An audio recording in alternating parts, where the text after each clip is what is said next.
जो नया कोच आता है, वीवीएस लक्ष्मण कर रहा था और इसको बिल्कुल टोटल गलत इसको हेड कोच बनाया। इंडियन क्रिकेट बोर्ड ने इसको बनाया। वो ऋषभ पंत बातें करता रहता है, बातें ही बातें करता रहता है सिर्फ। भाई जो जिस चीज पे वो मार खा रहा है जडेजा, तो कम से कम उसको बताओ तो सही। कोच है जिसने एक टीवी चैनल पे नहीं, बिल्कुल मुझे जिंदगी में ये बंदा पसंद नहीं आएगा, क्योंकि इस बंदे ने मुझे टीवी पे आके बोला था क्या तुम 5 टेस्ट मैच खेले, तुम्हें क्या पता। ये वजह है। ठीक है, उसके बाद कल मुकाबला हुआ, आप और मैं साथ ही थोड़ा सा मैच हमने देखा भी, मगर उसमें शुभमन गिल की भी बात मैं सुनवाऊंगा आपको।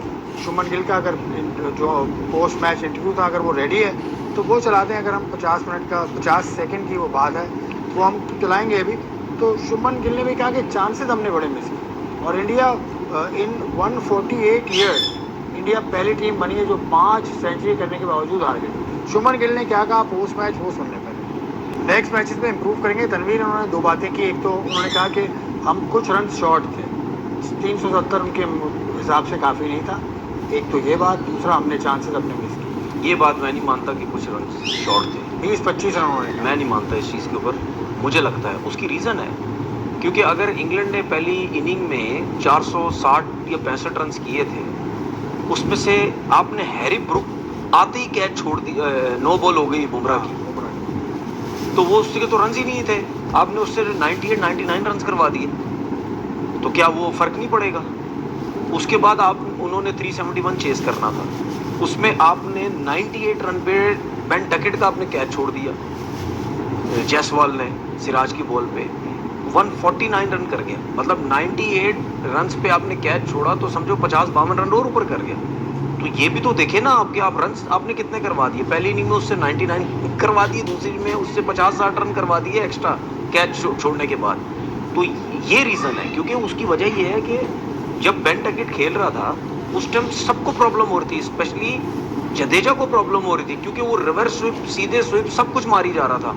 अगर बेन डकेट नहीं होता, ये राइट हैंडेड बैट्समैन होता, तो जडेजा जो है वो इतनी मुश्किल उसको ना होती। तो ये सब रीज़न है जिसकी वजह से इंग्लैंड। चलो ठीक है, रीज़न पे हम बात करेंगे तफसील से। रिशाद महमूद साहब का मौका भी मैं लूँगा। शुभमन गिल की कैप्टनसी या शुभमन गिल का जो कॉन्फिडेंस हमने देखा, वो कितना ज़्यादा इनको नज़र आया कि अच्छे कॉन्फिडेंस में उन्होंने बातचीत की।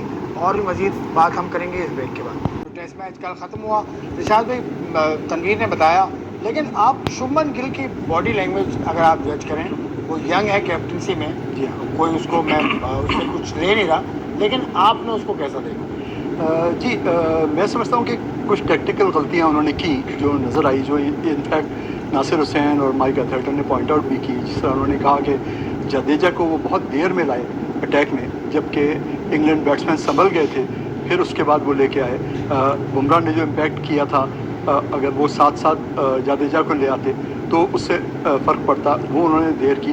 फिर उसके अलावा ये कि मैं थोड़ा सा मार्जिन ये ज़रूर दूंगा कि विराट कोहली और रोहित शर्मा जैसे सीजन प्लेयर्स एक साथ रिटायर हो गए और वो टीम में नहीं हैं, तो जाहिर है शुभमन गिल के लिए एक चैलेंज है कि उनके बैट्समैन जो हैं वो इंग्लैंड के ख़िलाफ़ अच्छा खेल सकें। और इंग्लैंड में इंडिया का रिकॉर्ड भी कोई ख़ास नहीं रहा, हमेशा से इंडिया स्ट्रगल करता रहा है। आपको पता है कि इवन कोहली जैसे बैट्समैन का भी रिकॉर्ड जो है बहुत एवरेज है इंग्लैंड में। तो ये एक बात है डेफिनेटली कि इंग्लैंड की टीम उनके स्टोक्स के अंडर और फिर मैकलम जो कोच हैं इनके अंडर एक बड़ी पॉजिटिव फ्रेम ऑफ माइंड से खेल रहे हैं। और मेरा ख्याल है गिल जो है वो एक एग्रेसिव इंग्लैंड साइड के आगे जिसमें मुझे लगता है कि वो उस तरह से संभल नहीं सके या वो जो ब्रंट ले नहीं सके।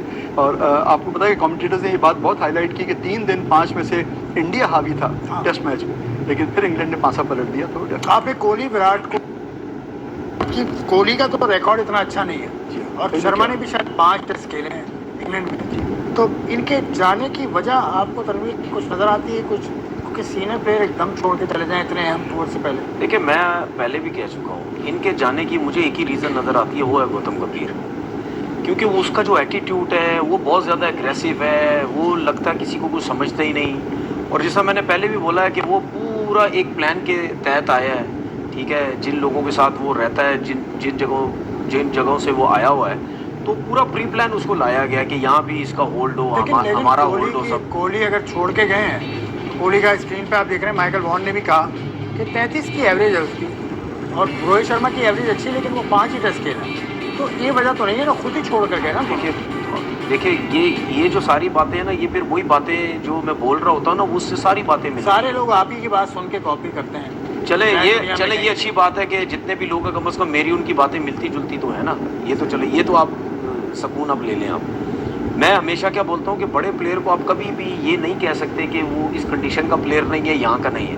ये जो आप स्टैट्स दिखा रहे हैं, इस हिसाब से तो विराट कोहली तो कभी भी इंग्लैंड ना आए खेलने, उसको तो खेलना ही नहीं चाहिए था।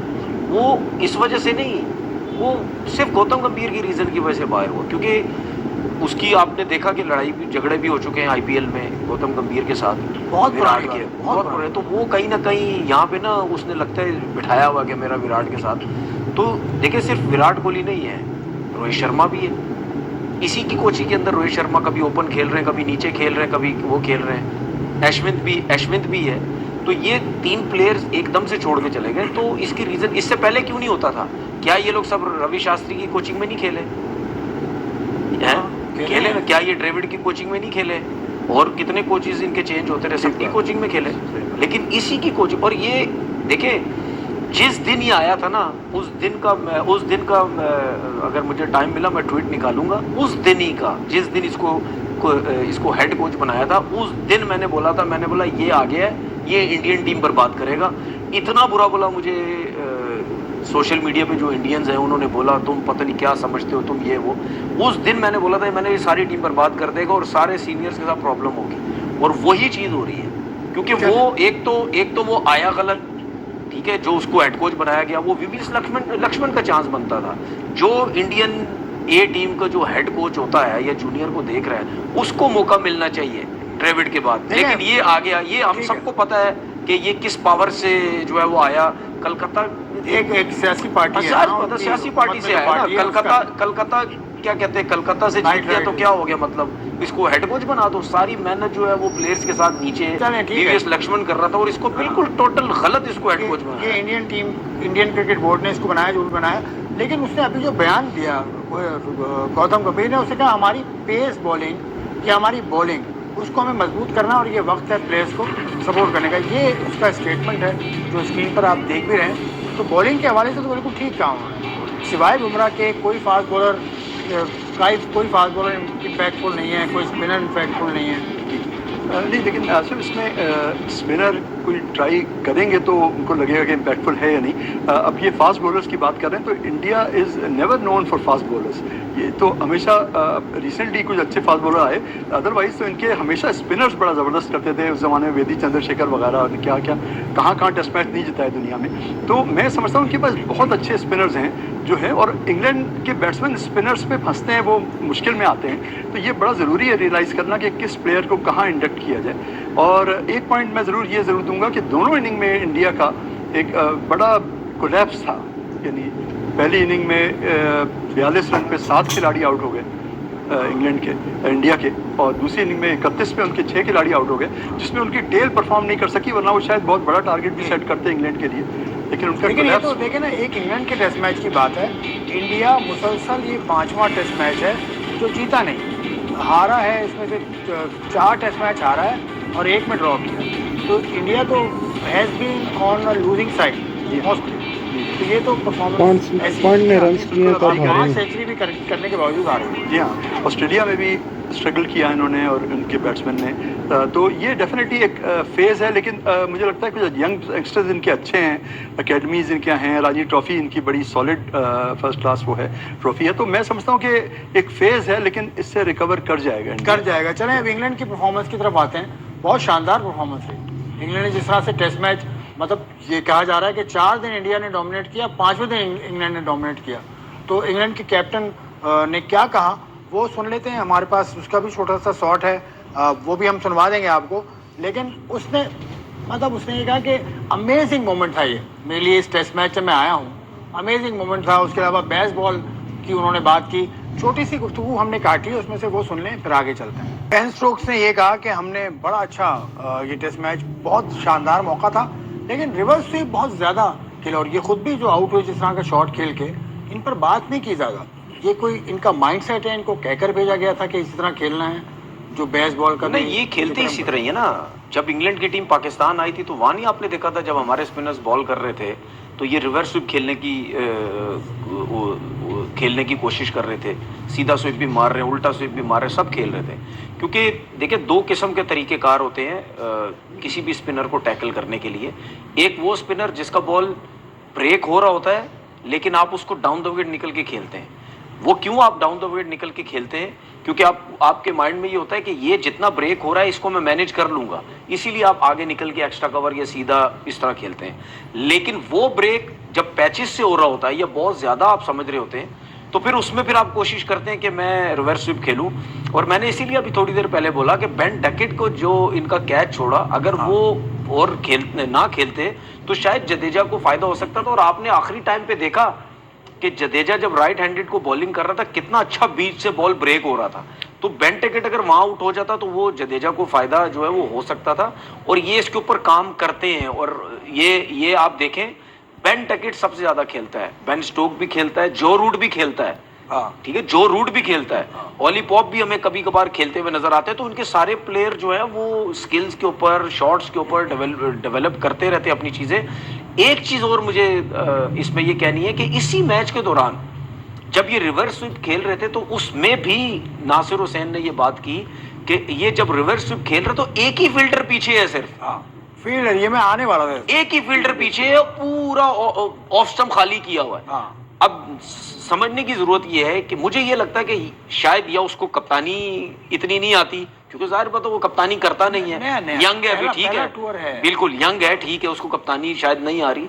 लेकिन अगर उसको नहीं कप्तानी आ रही तो जडेजा तो इतनी क्रिकेट खेला हुआ है, वो तीनों फॉर्मेट खेलता है, उसको नहीं समझ के अगर ये मुझे नॉर्मल स्वीप से ज्यादा रिवर्स स्वीप, सीधे स्वीप से ज्यादा रिवर्स स्वीप मार रहा है और पीछे फील्डर ही कोई नहीं है और वो ऐसे मारता है जैसे कोई लेफ्ट हैंडेड मार रहा है, सॉरी राइट हैंडेड मार रहा है, वो ऐसे मारता है तकरीबन, ठीक है ना। तो ये तो जडेजा को सोचना चाहिए था। फिर उसके बाद कहीं जाके 3 4 5 चौके खाने के बाद फिर आप एक फील्डर लेके जा रहे हो, तो कहीं ना कहीं मिस्टेक्स कप्तान के अलावा भी आपके जो सीनियर बॉलर्स होते हैं जिन्होंने इतनी क्रिकेट खेली हुई है, ऋषभ पंत विकेट कीपिंग कर रहा है, वो ऋषभ पंत बातें करता रहता है, बातें करता रहता है सिर्फ।